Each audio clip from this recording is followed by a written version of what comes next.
Welcome back, everybody, to another deep dive. Yeah. And today we're going to be looking at a book that's been wildly popular.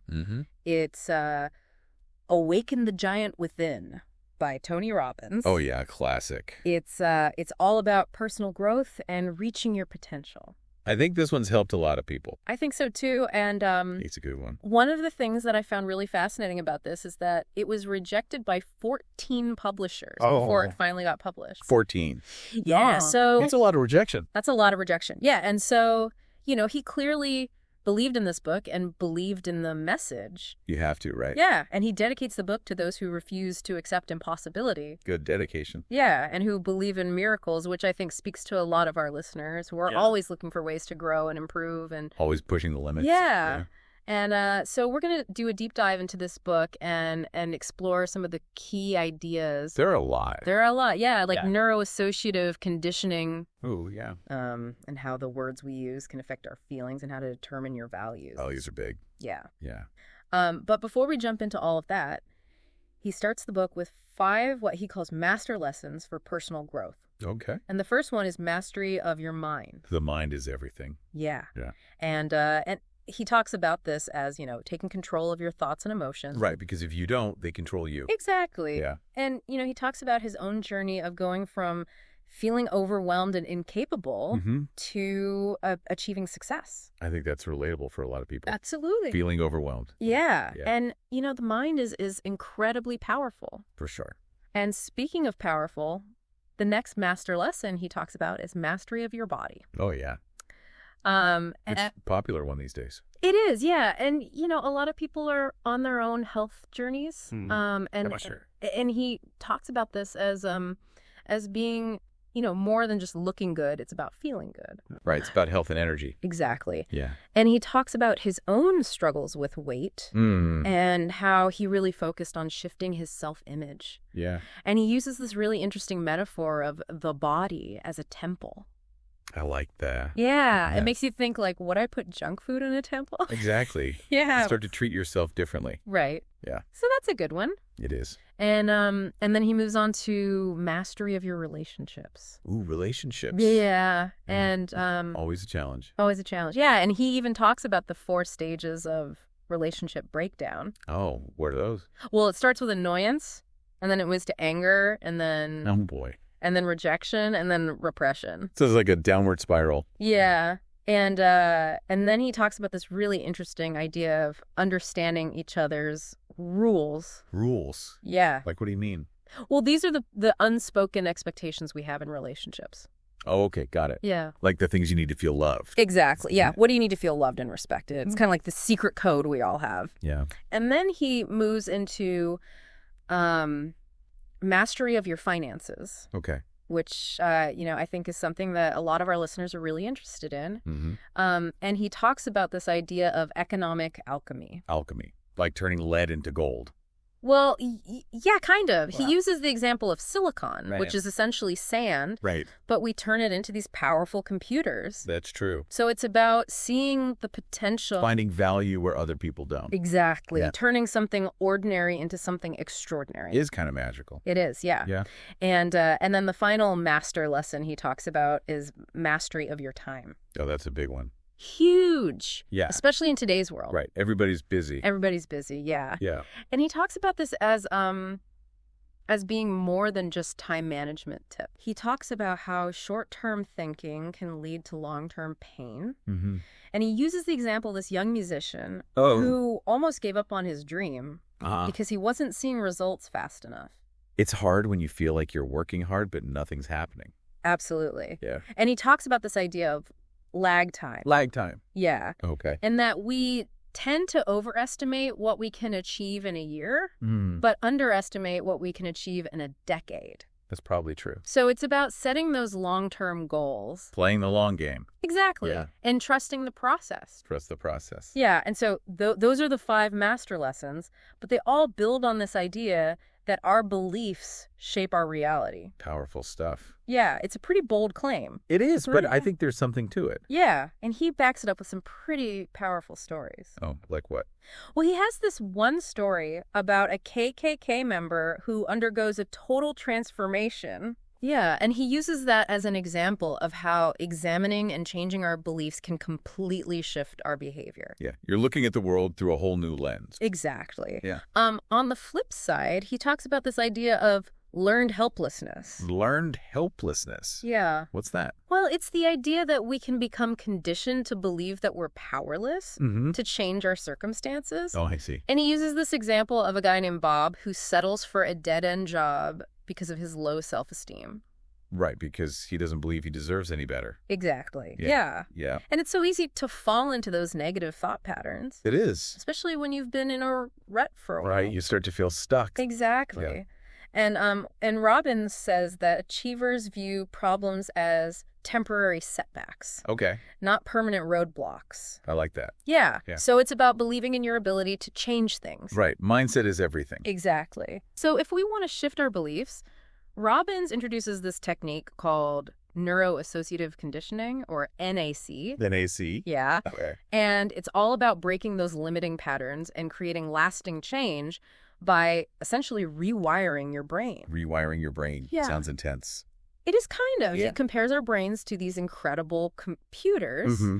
but they come without an owner's manual. Right. And so NAC is kind of like getting that owner's manual. Okay, so how does it work? Well, he gives this really interesting example of Okay. trying to break a chocolate addiction. Oh, I know some people who need that. Yeah. And Yeah. so to create leverage, he had the guy eat nothing but chocolate for 9 days straight. Oh my gosh, that sounds awful. I know. Talk about a pattern interrupt. Right. Yeah. It's about disrupting that old pattern so you can create a new one. I see. Yeah. So you're basically overloading the system. Exactly. Yeah, that's fascinating. So we've got the power of beliefs and this NAC technique for rewiring our brains. Mm-hmm. What else does Robbins explore? Well, he goes deep on the questions we ask ourselves, Okay. arguing that the quality of our questions determines the quality of our lives. Because the questions we ask shape our thoughts. Right. And our thoughts shape our actions. Exactly. Yeah. And he even provides specific morning power questions. Sorting power questions. Yeah. Okay. That are designed to start your day with a positive focus. Like what? Well, one of them is, what am I happy about in my life right now? I like that. Yeah. Start with gratitude. And another one is, what am I excited about in my life right now? Okay, so starting your day with anticipation instead of dread. Exactly. Yeah, But let's be real, life isn't always sunshine and rainbows.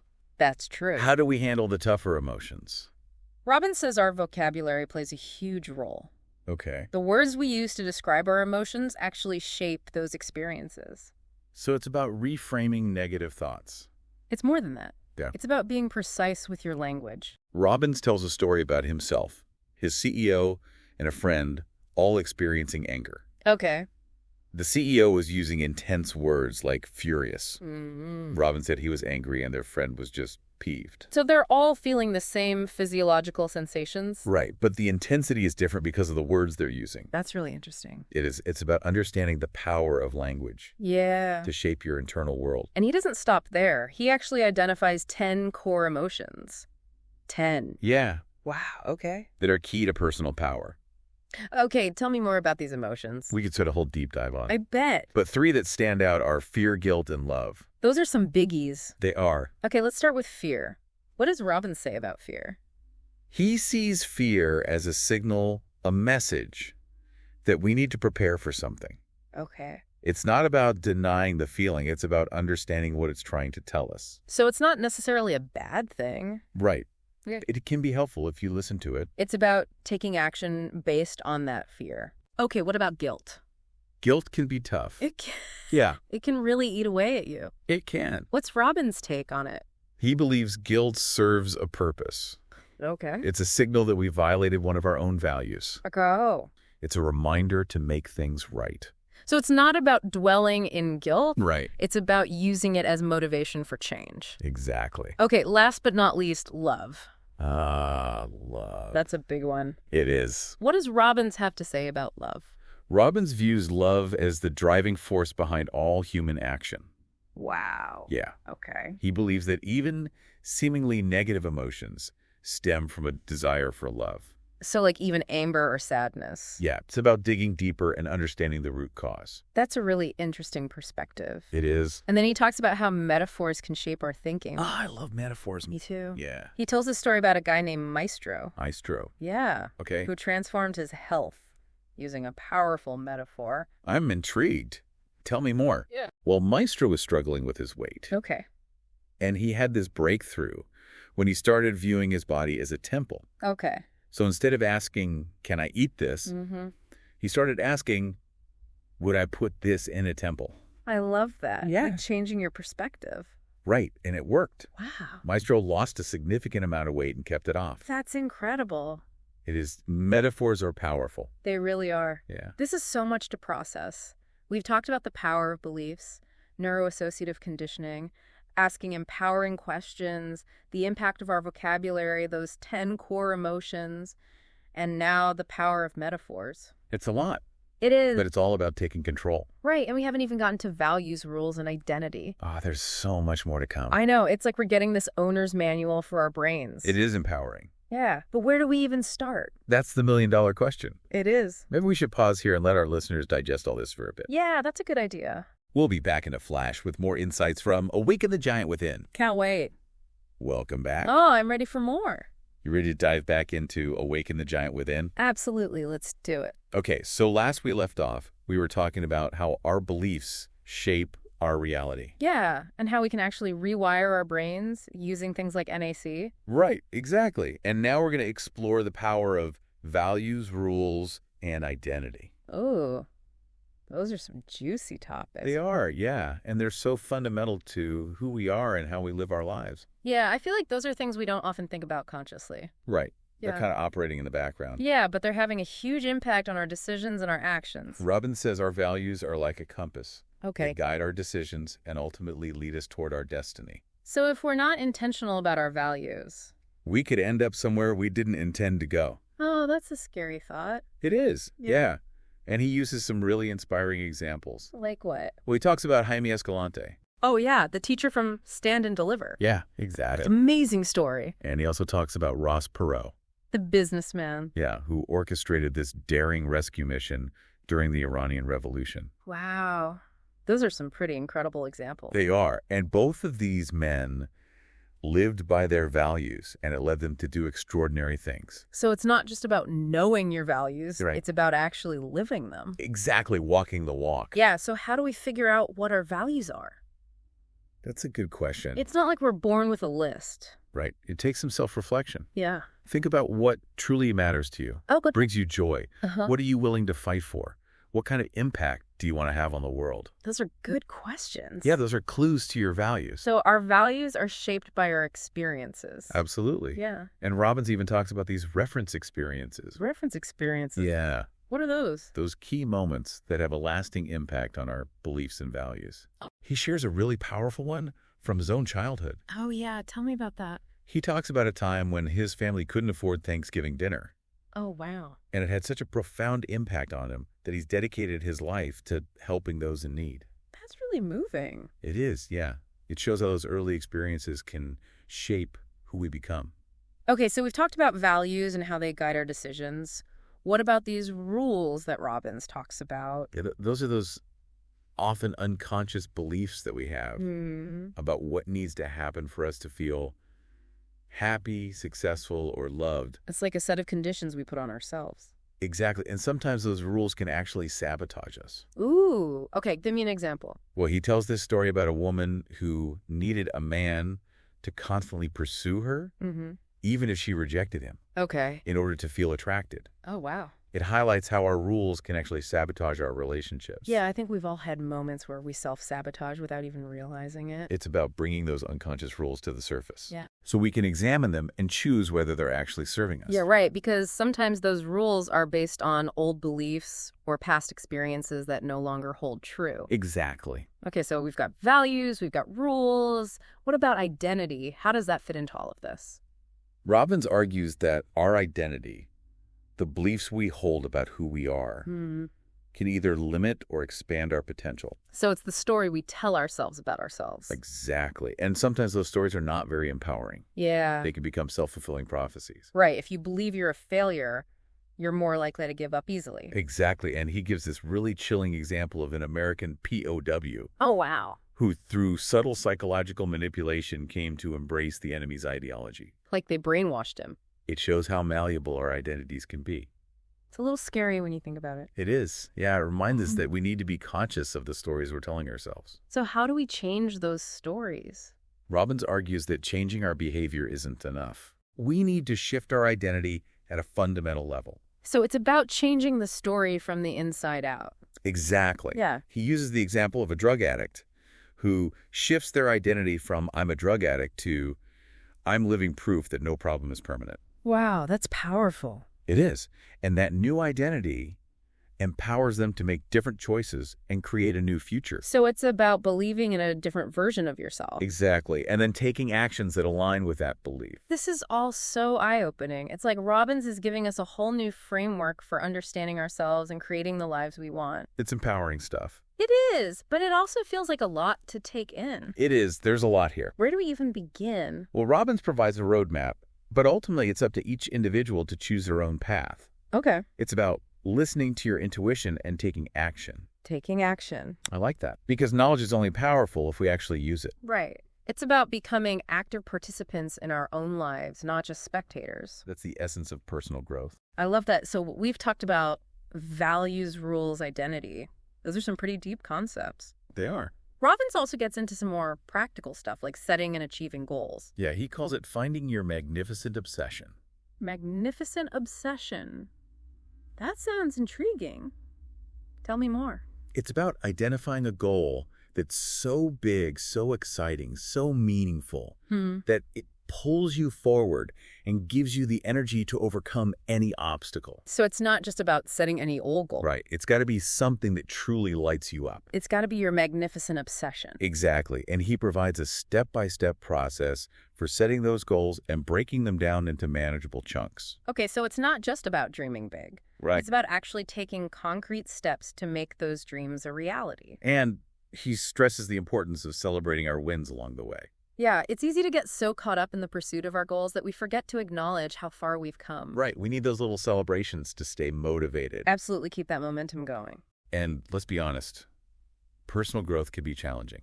Oh, yeah, for sure. There are going to be setbacks. There are going to be moments of doubt. Mm-hmm. That's why it's so important to have a support system in place. Robbins talks a lot about surrounding yourself with people who believe in you. Yeah, your tribe. Yeah, and who challenge you to be your best. Exactly. This is all so inspiring. I'm feeling energized and ready to take on the world. Me too. Robbins even provides this 10-day mental challenge at the end of the book. Oh, really? Yeah, it's designed to help you put all these principles into practice. I'm definitely checking that out. Okay, so as we wrap up this part of our deep dive, what's resonating most strongly with you? That's a good question. You know, for me, it's the reminder that we have so much more control over our lives than we realize. Robbins doesn't just tell us what to think or how to feel. Yeah. He gives us a framework, a set of tools, and then empowers us to use them to create the lives we want. I love that it's not about following a set of rules or someone else's formula for success. It's about taking ownership of our thoughts, our emotions, our beliefs, our actions, and ultimately our destinies. Exactly. It's about awakening that giant within each of us and using that power to create something extraordinary. Well said.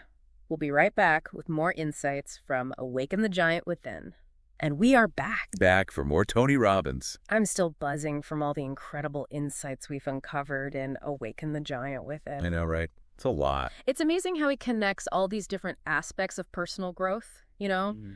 From mindset to health, to relationships to finances, even our impact on the world. That's a lot to cover. It is, yeah, but it all kind of fits together. It does. It all ties in. And speaking of health, I was particularly struck by his emphasis on taking control of our physical well-being. Oh, yeah. He dedicates a whole chapter to mastery of your body. He does, yeah. And it's not just about looking good. It's about feeling good, having energy. Exactly. It's about creating a physical state that supports your goals. He says our bodies are like high-performance machines.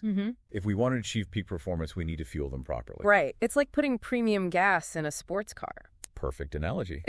And he talks about, understanding on metabolism. Oh, yeah. And the difference between aerobic and anaerobic exercise. Right. So aerobic exercise is more about endurance. Like jogging or swimming. Exactly. And burning fat. And anaerobic is more about building muscle and strength. Yeah, like sprinting or weightlifting. Yeah. And he emphasizes finding the right balance. Right. You need both. And then he gets into nutrition and sleep and stress management. All the things we know we should be doing. But sometimes struggle to prioritize. Yeah, it's hard. But it's all about creating a sustainable lifestyle. Right. Not just a quick fix. And he provides some great strategies for managing stress. Like what? Well, he talks about deep breathing exercises and meditation. Those good ones. Yeah, and I love that he provides these practical tools that we can implement right away. It's about taking action. It is. And speaking of action, he also challenges some common beliefs about financial success. Oh, yeah? He says true wealth isn't about how much money you have in the bank. Okay. It's about the value you create in the world. I like that. So it's not about being greedy or selfish. Right. It's about making a positive impact and contributing to something bigger than yourself. It's about giving back. Exactly. Yeah. And he encourages us to find ways to add 10 times more value to any environment we're in. Wow, 10 times. Yeah, and he uses this example of a doctor who's paid more than a doorman. Okay. Because they're adding more value to people's lives. Right. It's not about taking advantage of others. It's about finding win-win solutions where everyone benefits. Yeah. And he also talks about the importance of managing our money wisely. Right. And he reminds us of the power of compound interest. Oh, yeah? That money invested wisely can grow exponentially over time. It's amazing how quickly it can add up. It is, yeah. So it's about playing the long game with our finances, making smart choices today that will pay off in the future. And then using that wealth to make a difference. Exactly. He's a big believer in giving back. He is. He believes that generosity and contribution are essential for a fulfilling life. And he walks the talk. He does. Yeah. So this deep dive has been a whirlwind. It has insights. So much information. I feel like my brain has expanded exponentially. Me too.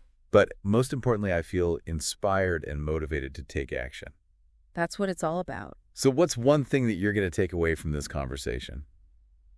For me, it's that reminder that we have so much more control over our lives than we realize. Robbins gives us a framework, a set of tools, and then empowers us to use them. I love that it's not about following a set of rules or someone else's formula for success. It's about creating your own path. It is, yeah. And it's about taking ownership of our thoughts, Yeah. our emotions, our beliefs, our actions, and ultimately our destinies. It's about awakening that giant within. Well said. And thank you for joining us on this deep dive into Anthony Robbins's Awaken the Giant Within. Yeah, this is a good one. We hope you've gained some valuable insights and are ready to unleash your own inner giant. Keep those giants awakening, everyone. And we'll see you next time for another deep dive.